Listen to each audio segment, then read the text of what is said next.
नमस्कार दोस्तों, मैं संदीप कुमार कौशिक आप सभी का आपके अपने कार्यक्रम एस्ट्रोनोमोलॉजी 456 में हार्दिक स्वागत करता हूं। दोस्तों, आज बात करने जा रहे हैं मिथुन राशि की, जिसमें जो राहु है वो शनि के नक्षत्र में प्रवेश कर रखे हैं पहले से ही, और उत्तरा भाद्रपद नक्षत्र है, इसमें प्रवेश हो रखा है राहु का। तो उसी के बारे में ये सब चर्चाएँ। दोस्तों, ये 7 जुलाई से और आपका 16 मार्च 2025 तक यहीं पे रहेंगे, ठीक है ना, इसी नक्षत्र में। ये लगभग 8 महीने का समय। और ऐसे में राहु जो है विभिन्न जो पहलू हैं आपके जीवन के, उनको किस प्रकार से प्रभावित करेगा, इसी के ऊपर हमारा ये आज का कार्यक्रम है। जैसा कि आप लोग देख ही रहे हैं, राहु जो है इस समय 10वें भाव में है और शनि जो है 9वें भाव यानी भाग्य भाव में। 10वां भाव पिता का भाव भी होता है और एक तरीके से देखा जाए नौकरी का भी भाव होता है। और राहु की 3 दृष्टि होती हैं, 5वीं, 7वीं और 9वीं। जैसे गुरु और केतु की होती है, ये तीनों दृष्टियाँ सेम राहु की भी होती हैं। और ऐसे में अगर राहु से 5वीं दृष्टि गिनी जाए, 1 2 3 4 5 यानी कि दूसरे भाव में, ठीक है, फिर उसका 7वें भाव में, ठीक है, फिर उसका 6ठे भाव में, सॉरी ये 4th भाव है और ये 6ठा भाव है। तो इन जगह पे राहु की जो है दृष्टि पड़ रही है। ऐसे में आप लोगों को क्या क्या लाभ होने वाले हैं दोस्तों। सबसे पहले राहु 10वें भाव में भी अच्छा कहा जाता है। जो 4 भाव है राहु के जिनमें ये अच्छा माना जाता है, वो 3रा भाव है, 11वां भाव है, 10वां भाव है और 6ठा भाव है। अब आप देख रहे होंगे कि इसमें 2 जगह पे राहु की दृष्टि है। एक तो अच्छे भाव पे तो खुद स्वयं विराजमान है, दूसरा 6ठा भाव जो है उस पर भी राहु की दृष्टि है। ऐसे में आप लोगों को क्या क्या फ़ायदे होने वाले हैं दोस्तों। सबसे पहला और बड़ा फ़ायदा, अचानक से आप लोगों को एक तरीके से देखा जाए तो प्रमोशन वगैरह जो होता है ना, वो मिल सकते हैं। जो राजनीति के क्षेत्र में उन्हें सफलताएं मिल सकती हैं, अपार सफलताएं मिल सकती हैं। आप प्रमोशन होकर किसी दूसरी जगह पे जा सकते हैं, जहाँ पे या कहीं और जाने के बाद आपका प्रमोशन हो जाए। अचानक से नौकरी लगने के योग जो होते हैं वो भी यहाँ बनते हुए दिखाई दे रहे हैं। यहाँ पे आप लोगों के लिए काफ़ी अच्छा है, शुभ है। और अगर देखा जाए तो एक तरीके से जब भी राहु इस तरीके के भावों में पहुँचता है तो उसके जो फल हैं कुछ अच्छे हो जाते हैं। एक तरीके से देखा जाए तो पिता के साथ भी आपके संबंध जो हैं अच्छे बने रहेंगे। थोड़ा बहुत ऊपर नीचे हो सकता है, खाली बातचीत के द्वारा, ठीक है ना, लेकिन कुल मिला के देखा जाए कुछ ऐसा खास नहीं है कि आप लोगों को बहुत ज़्यादा यहाँ पे दिक्कतों का सामना करना पड़ेगा। हाँ, नौकरी वगैरह में आप लोगों की या राजनीति के जो क्षेत्र हैं उसमें एक तरीके से एक नेक्स्ट लेवल जो होता है ना, उस नेक्स्ट लेवल को आप लोग छूने की कोशिश करेंगे या छू जाएंगे। यानी कि राहु जो है यहाँ पे सबसे ज़्यादा एक तरीके से आप लोगों के लिए लाभकारी सिद्ध होगा इन क्षेत्रों में। अब अगर दूसरे भाव की बात करी जाए दोस्तों, तो दूसरा भाव यानी कि पंचम दृष्टि जो यहाँ पे पड़ रही है, ठीक है, तो एक तरीके से देखा जाए तो यहाँ पर आप लोगों को ससुराल जो पक्ष है उसके साथ थोड़ा सा मेलजोल बढ़ा के चलना पड़ेगा, ठीक है। मेलजोल से अर्थ ये है कि थोड़ा सा अगर आप लोग राहु का अच्छा प्रभाव चाहते हैं तो ये काम आप लोगों को करना पड़ेगा, क्योंकि अगर ये नहीं करेंगे तो आप लोगों को थोड़ा सा दिक्कतों का सामना करना पड़ेगा। दिक्कत कैसी है कि कहीं से कुछ मिलना हुआ ससुराल पक्ष से, ठीक है, वो नहीं मिल पाएगा, ठीक है। कुछ बहुत सारी चीज़ें होती हैं, प्रॉपर्टी वगैरह होती हैं या जो भी है, ठीक है, सहायता होती है, तो वो उन चीज़ों में आप लोगों को थोड़ी सी दिक्कत आ सकती है। तो कोशिश ये करें कि ससुराल पक्ष से भी बना के रखें। यहाँ पे देखो परिवार का साथ तो आप लोगों को मिल ही रहा है, लेकिन अगर आप ससुराल पक्ष से भी जो है ना थोड़ा सा मित्रता एक संबंध होते हैं, ठीक है ना, मित्रता वाले, अगर वो रखेंगे तो यहाँ पे आप लोगों को काफ़ी फ़ायदा होता हुआ दिखाई देगा।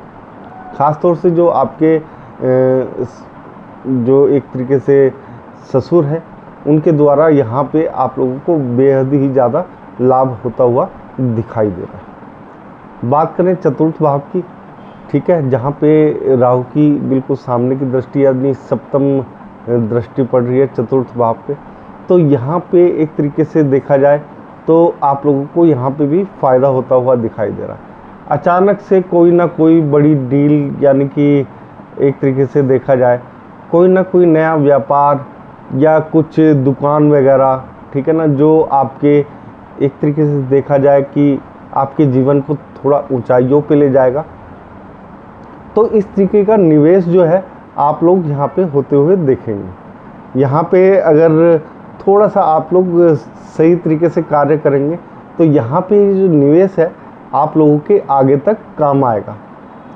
यहाँ पे राहु जो है ना थोड़ा सा बुद्धि दे देता है निवेश करने की, यानी कि आप लोग जो है ना फिजूल खर्ची में ये सब नहीं करेंगे, यानी कि जिस चीज़ की ज़रूरत है जिससे आपका जीवन आगे बढ़ेगा उस तरफ यहाँ पे राहु आपको लेकर जाएगा। क्योंकि दृष्टि पड़ रही है दोस्तों, स्वयं राहु नहीं है। राहु अगर यहाँ पे होते सर तो उसका थोड़ा सा फल अलग होता। तो यहाँ पे एक तरीके से देखा जाए तो आपको कुछ इस प्रकार का जो है ना देखने को मिलेगा, ठीक है। ये समय जो है आप लोगों के लिए काफ़ी अच्छा रहेगा जब आप किसी ऐसी डील में, किसी ऐसे बिजनेस में जिससे आपकी ज़िंदगी का स्तर सुधरे उसमें कार्य करेंगे। यहाँ पे इन कार्यों से आपको बेहद ही ज़्यादा लाभ भी प्राप्त होंगे भविष्य में। तो एक तरीके से कहा जाए तो भविष्य की नींव जो है आप लोग इस समय जो है रखते हुए दिखाई देंगे। ये समय जो है दोस्तों आपका 24 तारीख से 22 सितंबर से चालू हो रहा है ये समय, और ये रहेगा 4 फरवरी तक। तो इस दौरान जो है ना आप लोगों को काफ़ी ज़्यादा एक तरीके से कहा जाए तो इस दौरान इस क्षेत्र में आप लोग अगर थोड़ा सा समझदारी से काम लेंगे तो आपके हो सकता है आने वाला जो समय है ना उसमें आप लोगों को ज़्यादा दिक्कतों का सामना ना करना पड़े। यहाँ पे आपके लिए बेहद ही अच्छा है यहाँ पे राहु का एक तरीके से दृष्टि डालना, ठीक है।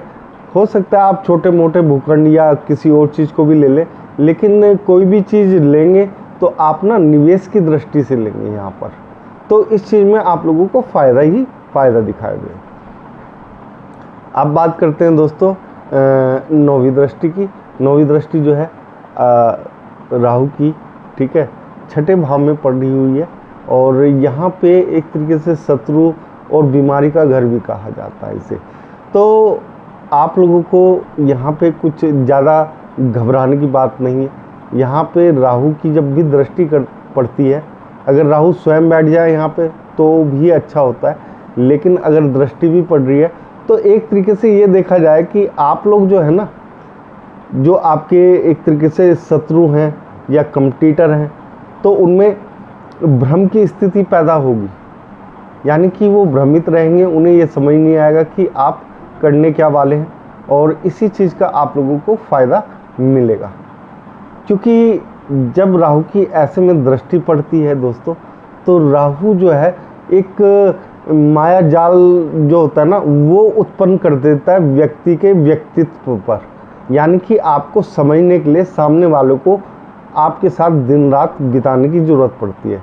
और ऐसा कलयुग में कोई नहीं है कि कोई आपके साथ दिन रात बिताए, ठीक है ना। पत्नी भी उतना समय नहीं दे पाती है, लेकिन आप लोगों के लिए ये चीज़ फ़ायदेमंद है, यानी कि आपके व्यक्तित्व के भ्रम जाल में, माया जाल में सामने वाला जो है ना आपका कम्पिटिटर वो उलझ के रह जाएगा। तो इस चीज़ का भी आप लोगों को यहाँ पे फ़ायदा मिलता हुआ दिखाई देगा। बात करें दोस्तों बीमारी की, ठीक है ना, तो देखो जब इस तरीके का व्यक्तित्व हो जाता है ना तो थोड़ा सा मानसिक जो है ना वो थोड़ा सा गड़बड़ा जाता है, यानी कि आप ना खुद भी भ्रम की स्थिति में बने रहेंगे, यानी कि थोड़ा सा एक तरीके से जिसे कहते हैं ना थोड़ा सा अलग टाइप का नेचर हो जाना और एकदम से बदल जाना आदमी, ठीक है, उस टाइप में हो जाओगे आप। थोड़ा सा मानसिक दबाव आपके ऊपर यहाँ पे पड़ता हुआ दिखाई देगा, लेकिन यहाँ पे मानसिक दबाव जो है आप झेलने के काबिल रहोगे, आपको इसमें कोई दिक्कत नहीं आएगी।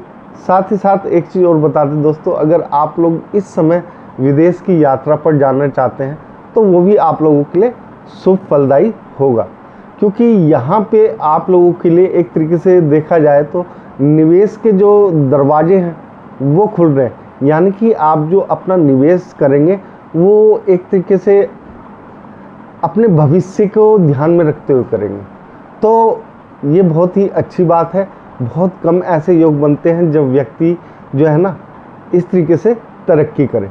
तो यहाँ पे आप लोगों को हर तरफ से, विदेशों से भी आपको यहाँ पे फ़ायदा होता हुआ दिखाई देगा। आप खुद स्वयं देखेंगे कि आपको कोई ऐसी दिक्कतें नहीं आ रही है। जो इंपोर्ट एक्सपोर्ट के बिजनेस में है या जो इलेक्ट्रॉनिक्स के बिजनेस में, उनके लिए ये बहुत ही लाभदायक समय रहेगा। और थोड़ा सा इंपोर्ट एक्सपोर्ट जो है ना उसे हम नंबर 1 पे रखेंगे और नंबर 2 पे हम रखेंगे इलेक्ट्रॉनिक आइटम को, या आप जो भी समझ लें, ठीक है ना। इस तरीके के जो आइटम है वो नंबर 2 पे रहेंगे। तो इन क्षेत्रों में आप लोगों को बेहद ही सफलता मिलेगी दोस्तों। इसके लिए, इन सब के लिए अगर आप कोई उपाय करना ही चाहते हैं तो बहुत ही सरल उपाय है। सोमवार के दिन आप लोगों को शिव जी को जो जल चढ़ाना है उसमें काले तिल डाल लें और साथ में हल्का सा दूध भी डालें, ठीक है। इससे आप लोगों को काफ़ी लाभ मिलेगा और आपको जो दिक्कतें आएंगी ना तो वो धीरे धीरे करके स्वयं ही समाप्त हो जाएंगी। ये जो समय चालू होने वाला है इसका आप लोग अच्छे से उपयोग कर सके, यही हमारी कामना है दोस्तों। अगर आप लोगों को हमारा ये कार्यक्रम पसंद आया है, ज़्यादा से ज़्यादा लाइक करें, शेयर करें, कमेंट में जय श्री राम ज़रूर लिखें और आप सभी भाइयों और बहनों को भी हमारा जय श्री राम।